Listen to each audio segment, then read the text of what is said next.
ఆకాశం వైపు చూస్తున్నాడు ఒక రైతు. కన్నీళ్లు ఆగిపోయాయి. కానీ బాధ మాత్రం ఆగలేదు. ఎన్నిసార్లు ఓడిపోతున్నా ఈ నేలని వదిలిపెట్టలేను అని గుండెల్లో బాధపడుతున్నాడు. దయచేసి ఈసారి అయినా ఈ పంటకి ప్రాణం ఇవ్వు అని ఆకాశంతో మౌనంగా మాట్లాడుతూనే ఉన్నాడు. ఒకవైపు కొడుకు కోపం, మరోవైపు తండ్రి బాధ్యత. ఈ వ్యవసాయం వల్లే మన బతుకు నాశనమయ్యింది అన్న కొడుకు మాటలు తండ్రి గుండెను ముక్కలు చేస్తున్నాయి. కానీ తండ్రి మాత్రం ఒక్క మాట అనుకున్నాడు.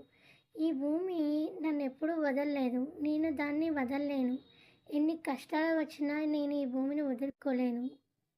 ఈ కథ మీ అందరి గుండెల్ని హత్తుకునేలాగా ఉంటుంది. ఫుల్ వీడియో త్వరలో వస్తుంది మీ అందరి ముందుకి.